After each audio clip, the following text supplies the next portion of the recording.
그치고 눈앞에 식물이 없어도 우리의 양떼가 없으며 외양간 송아지 없어도 난 여호와로 즐거워하리 난 여호와로 즐거워하리 구원의 하나님을 인해 기뻐하리라 무화과 나뭇잎이 마르고 포도 열매가 없으며 감람나무 열매 그치고 눈앞에 식물이 없어도 우리의 양떼가 없으며 외양간 송아지 없어도 난 여호와로 즐거워하리 난 여호와로 즐거워하리 구원의 하나님을 인해 기뻐하리라 난 여호와로 즐거워하리 난 여호와로 즐거워하리 난 구원의 하나님을 인해 기뻐하리라 할렐루야 하나님만으로 기뻐하는 사람이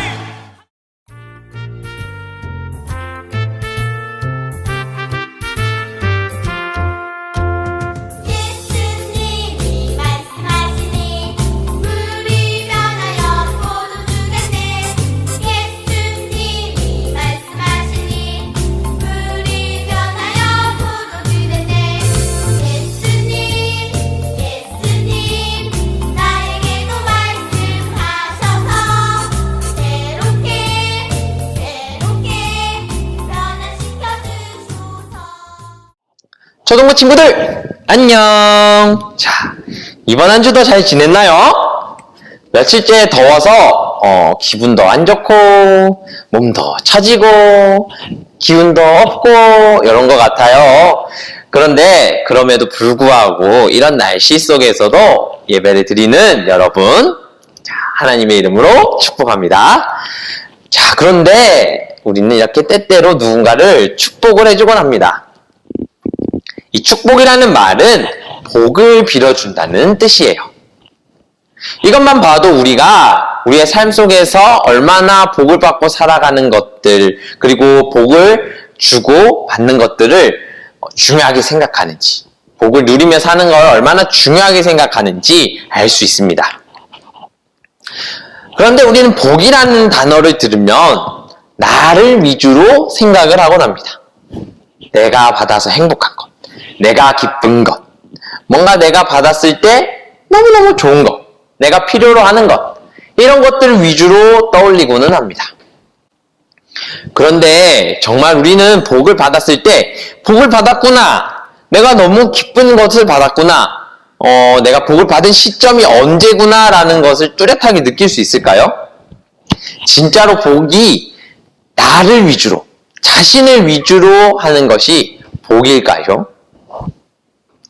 눈치가 빠른 친구들은 이미 이것이 아니라고 알고 있겠죠? 자, 오늘 말씀에는 이사야 선지자가 심판을 받은 나라들에게 복에 관해서 이야기해주고 있어요. 너희가 복을 받으면 이런 복을 받을 것이다 라고 이야기해주고 있어요.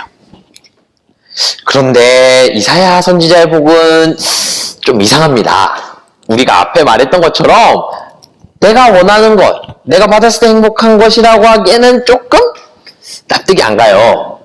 오늘 본문 중에는 이사야 선지자가 하나님께 경배드리는 것, 하나님께로 돌아오는 것, 하나님께서 우리의 간구를 들으시는 것, 그리고 우리를 회복시켜 주는 것이 복이라고 이야기해주고 있어요.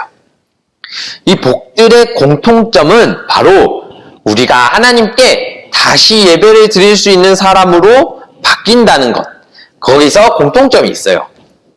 이뿐만 아니라 다른 말씀에도 보면 하나님께 예배를 드리는 것 자체가 우리에게 복이라고 이야기해주고 있습니다. 요엘서 2장 14절을 보면 거기에는 이렇게 나와 있어요. 만일 여호와께서 우리에게 복을 내리시거든 우리로 하여금 번제와 소제를 드릴 수 있게 하지 않으시겠느냐, 이런 말씀을 해주고 있는데, 여기서 번제와 소제는 우리가 하나님께 예배를 드리는 것과 같다고 생각을 하면 됩니다. 즉 다시 말해서 우리가 예배를 드리는 것 자체가 하나님께서 복이라고 생각을 하신다는 거죠. 하나님의 말씀을 전한 사람들을 공통적으로 보면 하나님과 사람들 사이에 일그러졌던 관계를 회복시키는 그런 말씀들을 전해주고 있어요. 그리고 그런 회복된 관계가 하나님의 복이라고 이야기해주고 있습니다. 그렇다면 복 있는 삶은 무엇일까요? 그것은 바로 하나님께 예배를 드릴 수 있는 그런 삶입니다. 그럼 복 있는 사람은 누구일까요? 그렇죠. 우리와 같이 하나님과 함께 예배를 드릴 수 있는 사람이겠죠. 하나님께 예배를 드릴 수 있는 사람입니다. 시편에는 이렇게 나와 있어요. 복 있는 사람은 악인의 꾀를 쫓지 않고 오직 여호와의 말씀을 주야로 묵상하는 사람이 복이 있는 사람이라고 이야기해주고 있어요. 네, 복 있는 사람은 하나님의 말씀에 반응하면서 예배를 드릴 수 있는 사람입니다. 하나님께서 오늘 주신 말씀을 우리가 듣고 거기에 맞는 삶을 살아낼 수 있고 우리가 거기에 맞는 행동을 할 수 있고 또 하나님께서 원하시는 예배를 드릴 수 있는 사람이 복 있는 사람입니다. 하나님과 아름다운 관계를 쭉 이어나갈 수 있는 사람. 이런 사람이 복 있는 사람이라고 말씀은 이야기해주고 있어요. 여러분은 복 있는 사람으로서, 복을 전하는 사람으로서 믿지 않는 사람에게 예배를 어떻게 드려야 되는가, 예배를 드리는 삶은 어떤 삶인가 전해야 됩니다. 또 여러분은 얼마나 복 있는 모습으로 살고 있는지 항상 되짚어보면서 살아야 합니다. 하나님의 복음을 얼마나 잘 전하는가, 그것을 얼마나 삶으로 잘 보여주는가에 있습니다.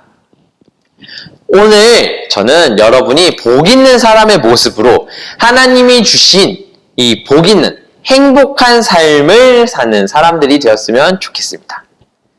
진정한 행복은, 진짜 우리의 복은 하나님께 예배를 드리는 삶에 있기 때문입니다. 기도드리겠습니다. 하나님 아버지 감사합니다. 오늘 우리 친구들과 복에 대하여 배웠습니다. 하나님, 우리가 복을 생각할 때 우리가 기쁜 것, 우리가 좋은 것, 우리에게 맞춰진 행복을 생각합니다. 하지만 하나님, 오늘 말씀에서는 복이 결코 그런 것이 아니라 하나님께 예배드리는 그 자체가 복이라고 말씀해주고 계십니다. 하나님, 우리의 복을 지켜주시옵소서. 하나님, 우리가 이 복을 놓치지 않도록 하나님께서 보호하여 주시옵소서. 하나님, 또 이 코로나19 사태로 인하여 우리가 예배를 드릴 수 없는, 드리기 힘든 그런 상황에 놓여 있습니다. 하나님께서 도와주셔서 우리가 이 코로나19 사태 속에서도 우리의 복을 절대 놓지 않도록 강한 마음과 믿음을 주시옵소서. 이 모든 것 예수님 이름으로 기도드렸습니다. 아멘.